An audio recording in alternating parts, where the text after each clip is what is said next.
no doubt that we will rebound from this event as well. I completely and totally understand and feel the people's frustration after the flood, and more importantly, with some of the misinformation that they have been given. I'm particularly sorry for the losses that everybody have suffered. We unfortunately, all of us know too well what it's like to get wet and to lose property, cars, and damage.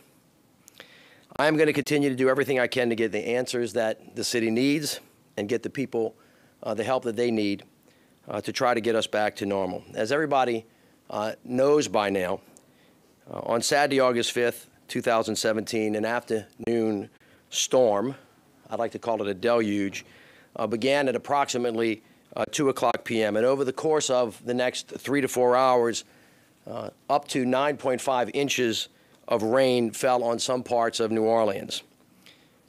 Now, the National Weather Service told us today that this was a massive event that dropped a lot of water on a limited area in a very short period of time, which was the primary cause of all of the flooding that we had. As you know, our Homeland Security team was in touch with the National Weather Service throughout the day. The National Weather Service today said that it did not anticipate that this was going to be a flash flood situation. But after a number of hours, it became clear that the rain was stalling, and the National Weather Service then issued a flash flood warning at 4:02 p.m., sending notification of dangerous conditions to the hundreds of thousands of residents. At 4:06, our team began sending out social media alerts regarding the flooding situation. Now, while our ability to get more real-time information out to the public can always improve, these are the means that we have to reach most of the people possible in situations of emergency. Simply put, it's clear that the volume and speed of rainfall far exceeded the projection from meteorologists and the capacity of our drainage system used to remove stormwater. This was, as I said, a massive event. It is indisputable that Mother Nature overwhelmed parts of our system with up to 9.5 inches of rain over 3 to 4 hours, causing major street flooding and loss of property for many of our citizens. These sudden deluges of rain have actually happened numerous times before and caused similar flooding, most notably in May of 1978, which I remember vividly because I carried my little brother on my back down Napoleon Avenue and got in a pirogue and picked up my grandmother from the beauty parlor on Claiborne Avenue. I can remember it like it was yesterday. Another event happened in April 1983, another in April of 1988, November of 1989, and of course, most recently in May of 1995. I think the National Weather Service alluded to those today. Independent meteorologists, experts at the National Weather Service, and the U.S. Corps of Engineers have all confirmed that areas flooded because of the amount of rain that fell and stayed over sections of the city for hours.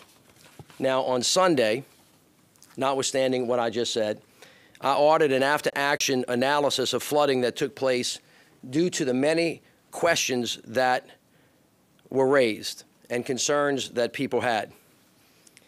And although it is not complete, I am not happy with what I have learned. Though the Sewage and Water Board's after-action analysis is not complete, I have also ordered an independent third-party assessment because the information that I have learned over the past 24 hours indicates that the information that we got earlier was not completely accurate and that some parts of our system did not operate as they should have. More specifically, we had some pumps out of service and there were some power generation issues that impacted the Sewage and Water Board's ability to fight the flood at its fullest capacity. And while maintenance and repairs of the power plant and individual pumping stations expected and worked as routine, it was inaccurate to suggest that the system was operating at its maximum abilities. This was not true, and this is unacceptable. We also know that our drain line repairs and catch basins, which are part of the system, were not repaired immediately once funding was provided by me and the City Council. This is also unacceptable. Now, for 7 years, our team has run an honest, competent, and efficient government that has earned the trust of New Orleanians. This really matters to me. If we don't have credibility and we don't have the right facts, we can't make the right determinations about how to keep our city safe. So that we can restore confidence in these organizations, I believe that it's in the best interest of the public to make changes at the Sewage and Water Board and at the Department of Public Works. As you know, Earlier today, I accepted Cedric Grant's retirement effective the end of hurricane season. I want to thank him for 40 years of work. He has served the state and the city well. On Thursday, as president of the Sewage and Water Board, I will call an emergency meeting to discuss additional measures we need to take both on infrastructure and personnel. At that meeting, I am going to recommend the termination of General Superintendent Joe Becker and thank him for the service to his city, and the Communications Director, Lisa Martin. I have also accepted the resignation of Public Works Director Mark Jernigan, effective August 18th. Danny Galloway will serve as interim director. Now, at the end of the day, the people of this city deserve to have all the facts. That is true.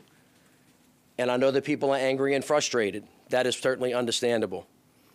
But we cannot, in our frustration, in our anger, and in our pain, lose sight that we will never be able to pump our way out or engineer our way away from Mother Nature. A third-party analysis is what is needed to chart the path forward to make us as strong and resilient as possible. With that, I will be happy to answer any questions that you have. Is it safe to say, if you're going to ask for the resignation or termination of these people, that you ask for Cedric Grant's retirement or resignation as well? Well, we came to an understanding today, and to his credit, Mr. Grant understands that it would be almost impossible to move forward because the credibility of the organization is now questioned. So I think he understood that it was in his best interest and the best interest of the city. What was your response as you're listening to the testimony by Mr. Becker there, and his percentages are going down? It's one of the reasons why the public gets frustrated. If you know what the answer is, and you don't just keep trying to split, the atom, it's much better to tell the people exactly what you know so that you can get to the consequence of what it is. If it's a credibility issue, you can't even get to the next question was, well, what impact did that have on whether the water stayed or how high it got? That is something that we're going to have to determine that I think is a knowable event. Having said that, I want to be really clear with the people of New Orleans. I'm very thankful that the City Council had this hearing today. We learned a lot. There were a lot of good suggestions about how to go forward. But if you back up a minute and think about our entire system, where we've been through Katrina, Rita, Ike, Gustav, the BP oil spill, it is also important to remember that we have secured $2.4 billion or so to redo our sewer and water system that was in some measure compromised before the storm, but that was bleeding 40% of its water after the storm, and that we are in the process of one of the biggest upgrades. We also have one of the biggest and most substantial pumping systems, and it is also clear, no matter who's sitting in this job or who the smartest person is at the Sewage and Water Board, that when we have this amount of water dropped on this smaller portion of this city in this short of time, we are going to continue to have flooding. It would be disingenuous and untrue to say otherwise, and that in order to build a pumping system that would actually clear it out in 3 hours would cost a gargantuan amount of money that I can't even begin to predict how much it would cost. And when you add that to the $9 billion that we continue need to redo our streets, people then begin to see, the tough issues about funding and choices of that matter. Having said that, it's also clear to me from the obfuscation that you saw today, the unwillingness to answer questions directly. It's an insult to the public in many ways because the public is really rational and thoughtful and knows when somebody is trying not to just give it to them, the way it is. So being open and honest and truthful is critically important. It's critically important to this administration, and I don't feel like we can do our work unless we have credibility. And certainly if I can't rely on their word, I can't expect the people to, which is why we're going to start again. We're going to reorganize. We're going to drill down. We're going to figure out what the answer is in an open and transparent way. We're going to do it with a third-party, independent analysis so that this mayor and this city council and the next mayor and the next city council can use it for long-term planning. But I don't want anybody in the city to leave this hearing today thinking that because one person or two people did a bad thing. This was not just about people. The system is big. It's challenging. And by the way, don't lose sight of the big thing, is that Mother Nature gave us something that is almost impossible to handle. This is not the first time it's happened, and I promise you it will not be the last time. Yeah. Mayor Landrieu, you could see it in the frustration of the people in the meeting, as well as on the city council, that they're frustrated, and a lot of people are feeling like they're losing hope and trust in the city. What would you do to reassure them that you can still regain their trust? And two, will you have any protocol now going forward to make sure that these systems are operating functionally? Well, again, two things. First of all, we've led a very open, honest, efficient, and transparent administration. You've seen my work in Katrina, Rita, Ike, Gustav, the national recession, the BP oil spill. There have also been numerous events before and after. So I think the people, when you get frustrated and angry, it's perfectly understandable. And that the buck stops with me. And so based on what I'm telling you today, because we received bad information, we are going to take action. And we are going to remove the people that are not performing well, and we're going to put people in there who are performing well. But this is not an easy fix. This has been going on for a long time. We're rebuilding, as I said, a great American city. This is a huge piece of infrastructure work that's probably bigger than anything that's going on in the country, given the size of our city, and we're going to get back to work. Now, I've dug out a lot of storms, and, you know, the people in New Orleans are tough, and we dust ourselves off, we get back to work. You know, we work through our pain the way we work through it, and then we continue to work, and we'll continue to do that every day. Jeff? What's the extent of what the third party will be looking at, and do you see a need to actually change the structure of sewage and water board and its relationship with City Hall? Those are two separate questions, so I want to answer them separately if I can. First of all, the third party analysis will be able to provide for us what the real facts are about the metrics and what really happened. So one of the questions that was asked today that Mr. Becker kept dancing around was, what was really the functional capacity at the moment that was needed in a particular place, most of the Lakeview pumping station. And he danced around, well, it might be 63%, then it might be 61, but no, the power might be out now, it might be 52. The public just wants to know, you know, what could it pump water out? And if it didn't, how much, you know, couldn't it pump out? And then what was the potential consequence? The third party will be able to answer those kinds of questions. If the council and the city want to know, listen, it's our directive that the city create a solution for us that pumps water out of the city in 3 hours so that we're never wet and we never flood again. How many pumping stations would that take, and how much would it cost? I think based on one of the answers today, which even if it was a bit of exaggeration, was something like 6 times what we have, and I'm just going to guess here, that's going to cost a couple of $billion more. Much like the conversation we had with whether we're going to have Category 3 hurricane levees or whether we're going to have Category 5. So we can do that analysis, but it's not just the pumps that are going to keep this city dry. We had Jeff Hebert was going to talk about the resilience strategy. Other cities have retention ponds. This is what the entire resilience strategy is all about, is reconstructing the city about how to live with water. One of the speakers today talked about the Netherlands and some of the work. That's a long-term plan. It's something that we can do, but at the end of the day, like everything else here, it's all about money and it's all about function. So the second part of your question is whether or not there are structural changes in the Sewage and Water Board. We dance around this all of the time. One of the main problems was that DPW and the Sewage and Water Board were not coordinating their work. And so at the time that Cedric Grant went over to the Sewage and Water Board, we allowed him to keep DPW so the coordination could stay forward. I think the boards and the city council are going to have to think through that, because the structure could matter. It could make it better or it could make it worse. Everything should be on the table so that we can make sure that we have as much information as possible and we make the best decisions that we can.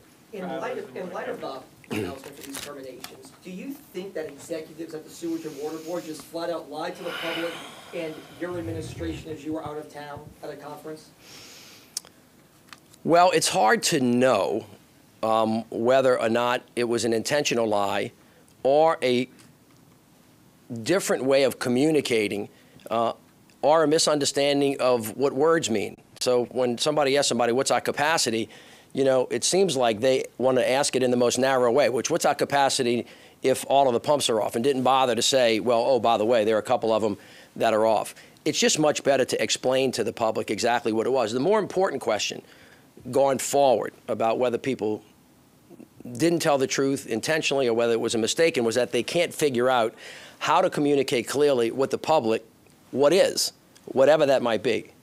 And the next question that's just that I'm much more interested in finding out is, if in fact that particular pumping station was operating at 52%, did it contribute in any way to the height of the water or how long it stayed, and did that make any difference at all in the amount of damage that people had? You could argue, based on what the National Weather Service said, that given the intensity of this storm and the amount of rain that fell in a short period of time in a small area, there was nothing anybody could do, and that was the major contributing factor to most of the damage. But that's something I think the engineers can certainly answer based on the science. Two-part question. Did you have issues with these officials leading up to this, and this is just the last straw? And then the second part is once they're gone, 2 of them have more than 30 years at the city.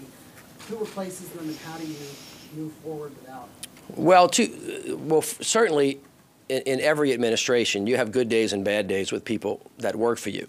At some point in time, if you feel like you're not getting the best information or they can't explain why things have happened, when an event like this occurs, it's like, listen, the credibility is gone. At some point, there's a tipping point.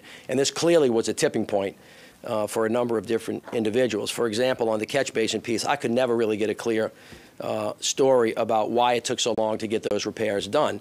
And I listened to all of the testimony today, and quite frankly, I didn't feel much more comfortable after listening that they are ever going to be able to communicate in a clear, concise way about what the facts are in the way the public wants to hear them. So be that as it may, you have to be able to communicate to the public in a transparent way, and you've got to tell the public sometimes information that they don't want to hear, even if they're going to get mad about it. And so one of the things that has been my job to do is try to deliver bad news, whether people are giving us the best information or not.